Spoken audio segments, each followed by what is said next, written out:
Hey folks, hey, we're back again for a tutorial to kind of give you some visual cues and guidance as far as a project that I've assigned. And this is a self-portrait project, which will require a JPEG image of yourself or any kind of, I guess it could be a PNG. And you're going to try to find a photo of yourself that is pretty clear as far as your face.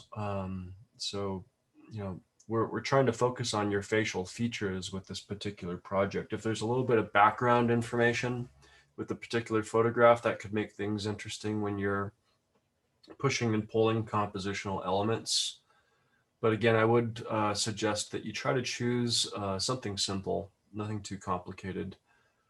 So here, again, this is a project for typography as well. And really, you know, the gist of this project is an exercise in a way using symbols and letter forms and words as expressive objects. I think a lot of, like, I actually was having a conversation with someone the other day, and when I was trying to explain typography to them, they didn't quite get it. But really, you know, typography is not just, I mean, it is just letters on the page, but it also isn't, because it's so much more than that. It's really expressing things and feelings and symbols, and it's texture and time. And so, you know, a lot of feelings and I guess unearthed moments can be expressed possibly with typography, dependent on how you use it. It doesn't have to be plain Jane, although I do support that as well. I think that plain, clear typographical moves, especially in a publication document, like, you know, within a poster, can be very, very useful. But that's not always the case. Sometimes a poster needs something more ambitious, like hand lettering or layering or inverting or abstraction and expression. So those are the words that I would try to encourage you to use for this project. And so I'm going to try to do that as I kind of walk through this. And it actually might take a little while. This is a very time-consuming project, but, you know, I'm actually kind of excited to do this as well, just to, I don't know, to walk through it, and also, of course, have an example of it in reference to myself. And that's sort of the key thing to latch on to, is that this is an opportunity to express yourself through typography and different fonts and different weights of fonts and different scales of fonts. So just kind of keep that in mind. It doesn't have to just be X, Y, and Z. It could be X, Y, Z, A, B, C, D, E, F, G, 1, 2, 3, anything and everything. So the sky's the limit, and please take it there and surprise me with this project. Consider value as well. In my mind, because these are letter forms, they can also be used as far as cross-hatching techniques that you may have picked up in a drawing class. So yeah, there are a lot of angles to approach this with. First thing you need to do is you need to create a document. So we're going to come over here. And by the way, we are using Adobe Illustrator for this project. And you can kind of see some of the previous things that I've been working on. I use Illustrator for a lot of different projects of mine. I used to say that Illustrator was my favorite software application, and then if I had to walk down the aisle with one graphic app, it would definitely be Adobe Illustrator. But then I found that I was weirding people out when I was saying that out loud, so I stopped saying it. Although I'm saying it again, so I can't stop saying these things. But yeah, I do really love Adobe Illustrator because it's very diverse and it's very precise, and it solves a lot of problems. As with all Adobe applications, there's always overlap, but the problem that I find with Adobe InDesign is that if I'm doing vector graphics, sometimes the precision just isn't there. So just kind of keep that in mind. But Adobe Illustrator, if you want it to be, it can be absolutely precise. But it is a little finicky and it takes some getting used to. So with that being said, the image that I'm going to be using is a corny image of myself that I believe my wife took of me at some point, somewhere. I think we were on vacation and I was having a good day and I was kind of doing a pirate eye kind of thing, you know, expressing my love and happiness with life. So I encourage you to find a real exciting image for yourself that you're content with, but you can kind of see I'd been in the sun a little bit. Yeah, I think this was at a restaurant and I was hungry. So again, you know, choose an image that's also memorable. You know, I'm looking at this image and I'm kind of flashing back. So, you know, these things are important when you're working on art and design projects. What does it mean? You know, that's the general question. What does it mean and why are you doing it? I mean, those are really important questions. And you can't say I'm doing it because Matthew's asking me to do it for a class and I'm trying to get a degree. I know that's part of it, but really, why are you doing it? Okay. So what I really like about this photo, and I'm looking at it and I see these opportunities in the background here, these kind of slats of wood that can be compositional tools.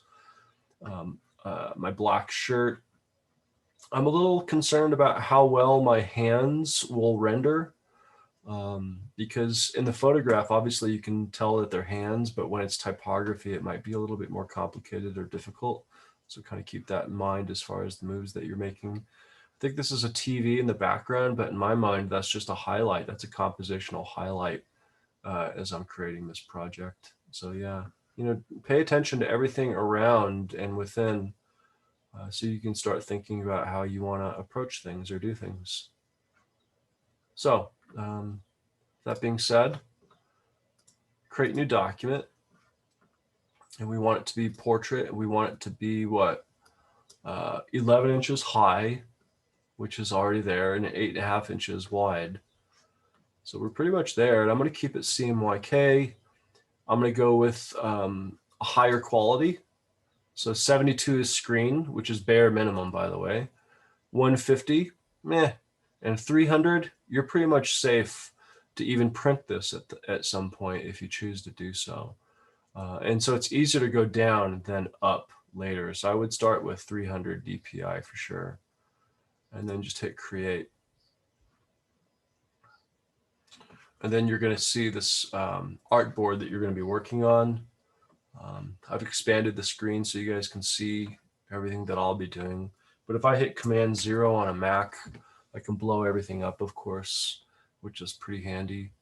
All the interface should look pretty familiar to you. On the left-hand side, you see all your handy-dandy tools. You got your black arrow, your white arrow, you got your pen tool, your text tool, which obviously you're going to be using quite a bit for this project. Shape tool, brush tool, blah, blah, blah, blah, blah. I mean, this is all familiar to you guys, right? Because you've been doing a project or two. You have some skills on your Batman belt. If you need windows, you can either find them over here if they're already existing. If you don't see it, you can make that palette appear by going to window and tracking it down. With this particular project, usually I would say, oh, you gotta turn snap to grid on. That's the first thing you have to do. But I think this project is more fluid. So I don't know if that's going to be necessary, but just because I'm a creature of habit, I am going to show you. Show grid, snap to grid. So this is where you could make those adjustments if you decide to do so, or turn on the grid, blah, blah, blah. But we're not doing that today. We're doing a much more fluid project. But the first thing that we need to do is we need to get the image in here. And so what I'm going to do is I'm going to rename this layer, and I'm just going to call it photo. Okay. And then I'm going to go to file and then place. And by the way, like all of this stuff should be in a project folder for this particular class so that you can gather your assets, i.e. your photo of yourself, and put it in your assets folder and keep track of everything. I am breaking the rules a little bit, I have to be honest, because my photo is currently on my desktop, but I do not advise you to do that. I would advise you to put your photo in your project folder, okay? So there's my folder looking like a pirate. Place, boom. And now I'm going to have to resize this, I think, a little bit. And you can kind of see, check that out. You know, Illustrator, just like any other Adobe application, if you look at the top of the artboard, you can see the Smart Guide starting to snap into place. Now I'm holding Shift with my left pinky and kind of moving things over. And you can see that Smart Guide appear again. But I really need to back up to kind of see what's going on. And then what I need to do is I need to size this photo down so that this bottom edge is with that bottom edge. But I also don't want to distort this photo and make me look weirder than I have to look. So I'm going to use my left hand pinky and hold Shift. I'm going to select the photo object, and then I'm just going to, you know, like so, squinch it in. I still don't think that's right because, you know, obviously it's off center. So what I can do is I can select the object, and look at this. I already have a line available here, which is a very useful tool path, or whatever you want to call it, in Illustrator. So I've got it selected. It's not going to work unless you have it selected, by the way. And then I also want to point out that there are different options for aligning. You can align to a selection of multiple objects. You can align to a key object.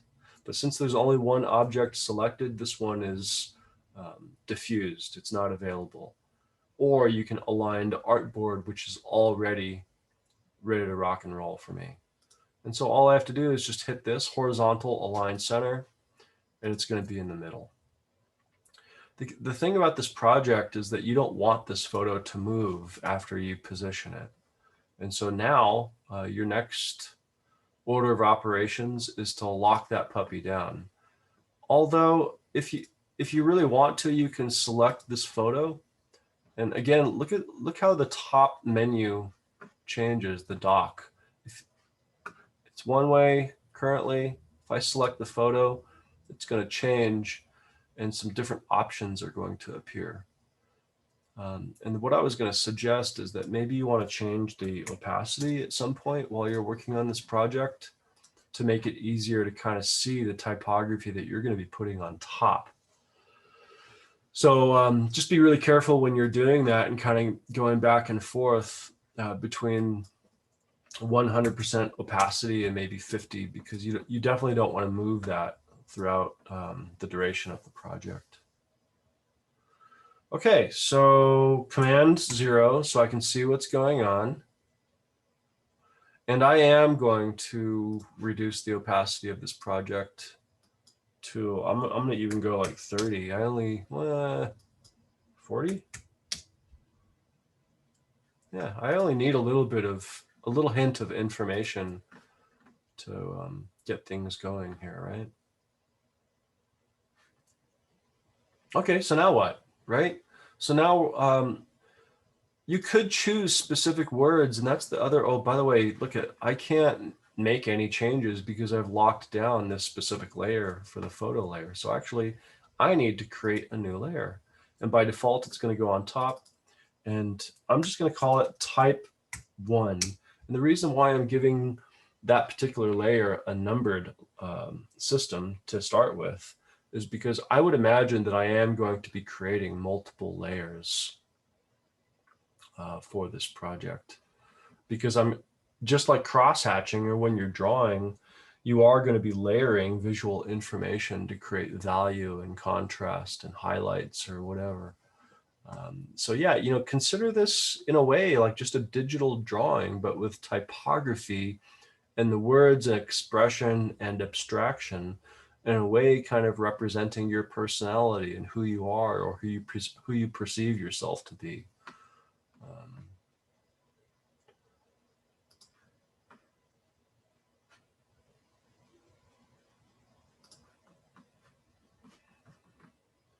So the other thing I want to show you, and I'm a little out of practice, so bear with me for a second. It's been a while since I've done this actually.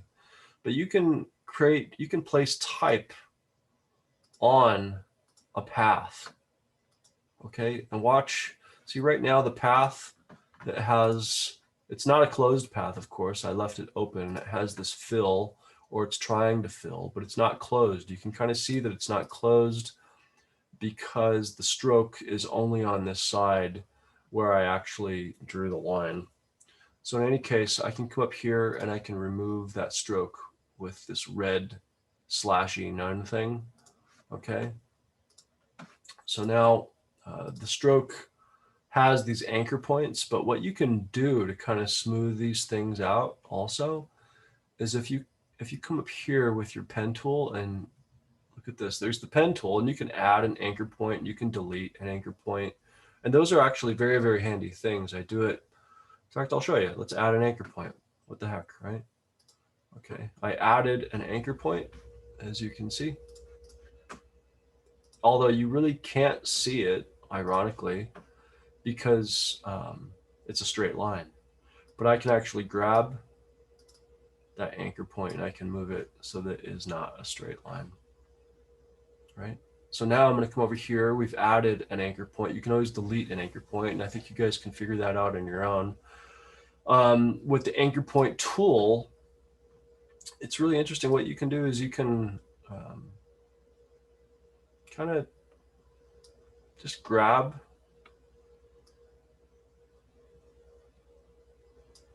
these guys and pull them out to create these beautiful curves instead of these angles. So kind of dependent on your approach to the project, I'll leave it up to you. And of course you can move this object around. Now, here's the thing I'm a little rusty on. I haven't done it for a while. So I'm hoping, okay. I'm really excited because that worked immediately. Okay, so if you select this object, okay, selected. Then we come up here to the text tool or type tool. For some reason, I always call it the text, but it is, I guess, officially the type tool. Of course, you can make a box and lorem ipsum is going to populate. That's not our goal right now, but what if you take this type tool, see how the icon changes? And so now it's populating this line with lorem ipsum, but then you can say this is the start to myself portrait and self-discovery. Ooh. Regarding my personality. Period. That's obviously kind of a literal statement. You don't have to do that with your words. Again, abstracted expression. You can do anything you want. But I just wanted to show you this trick right here because I don't want you to think that you're just going left from right. I mean, you can also just start some text. Whoops. Period. Now I go back to the black arrow tool. Well, this is an object.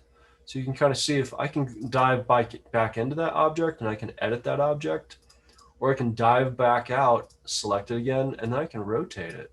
And for example, maybe I want to rotate some text to align with this composite. Look at this. You can see there's some sort of 2-point perspective happening here with the background of this particular photo. Also, when you're doing this, you can, I know I might be going a little bit fast, I'm going to back up. With this text, I select it as an object, then I double click into it, and then I hit Command A for select all. You can also do it over here. I'm sure there's got to be, I'm just so used to doing it on my own. Here we go, select. Select all, Command A, there it is. That's the thing that I just did right there. So anyway, you have to dive in, select all, and then of course, you can change your font. Maybe Futura. And by the way, you should be using multiple typefaces or fonts for this project. In fact, you could create a game or a system. You know, that's what designers do. They create playful constraint for themselves. And I think a lot of folks oftentimes when they hear that, they think, well, why in the world would I want to constrain myself? Because it'll prevent me from thinking more creatively. And the truth is, I personally do not believe that's true.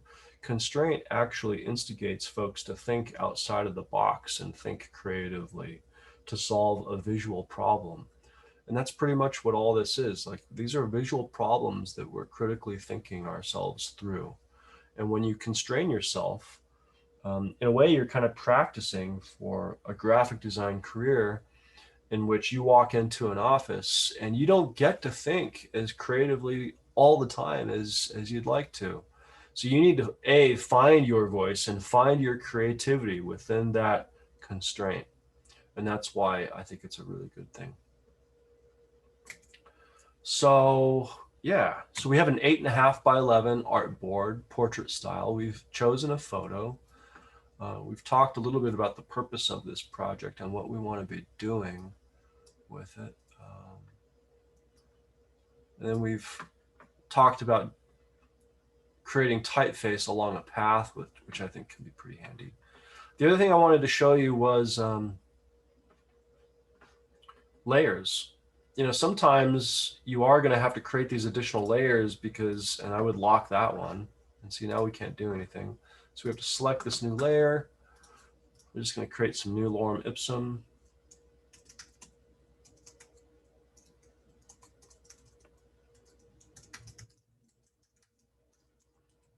I'm going to dive into this object, select all, and just for fun and to show you, I'm going to change that to Helvetica.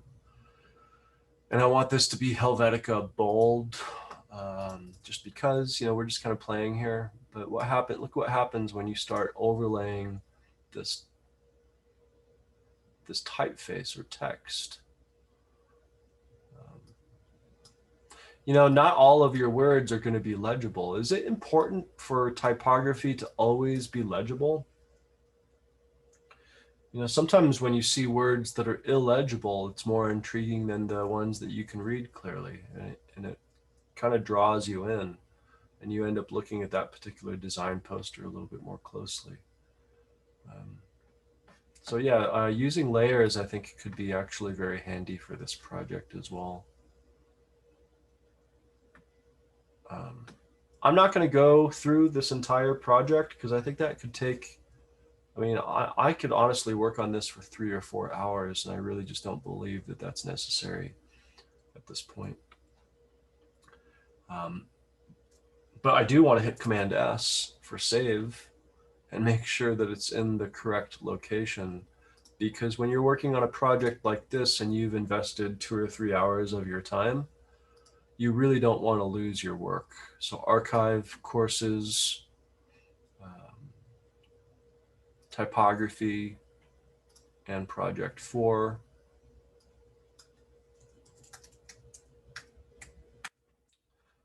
Name your file, save it so that you can continually preserve your hard work. So I'm going to leave mine right here for now, although I am going to finish it, and I think I'll end up showing it to you all in the PDF at some point. But for the time being, you need to get started on your own. When you are ready, you can't just send me the Illustrator file. I mean, I guess you could if you want to send me the Illustrator file and compress everything within your project folder. But really what I want is a PNG. So File, Export, Export as, Use Artboards. If you do not click on Use Artboards, this extraneous photographic information will come along for the ride, and you don't want that. You want it to be a real nice 8.5 by 11 sheet that will print easily, right? So use Artboards, and then just because we're having a conversation here, I'm going to hit Export, and see it's asking, do you want to bump it down to 150? And I don't. I actually want mine to be 300.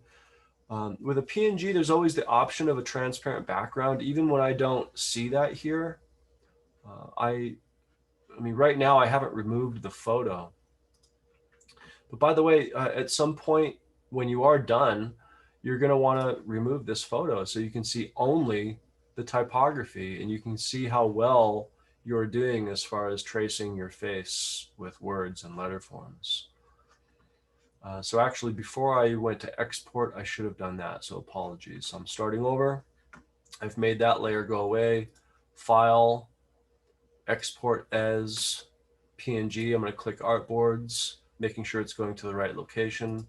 Export, bump up the quality to 300 because we're professionals. And see, now you don't see the photo, but you see this transparent checkered background. None of that checkered business obviously is going to render. It's just going to be transparent, clear, or white. So you're going to see the paper. You're not going to see anything else.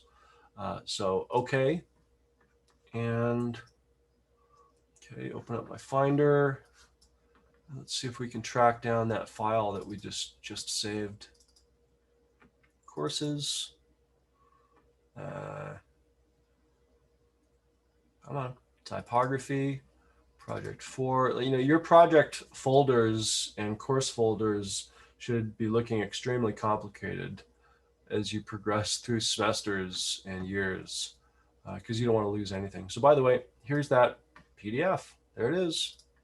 PDFs are very nice, small, convenient sizes too. Look at that, 82 kilobytes, but very, very clean and clear. Okay. So by the way, when I'm looking at this in preview, because it's a transparent PDF, it reads as kind of like an off-gray background. But when you print this, it'll be paper white or whatever paper that you're printing on. So yeah, keep that in mind. I think that's enough for you guys to move forward with this project.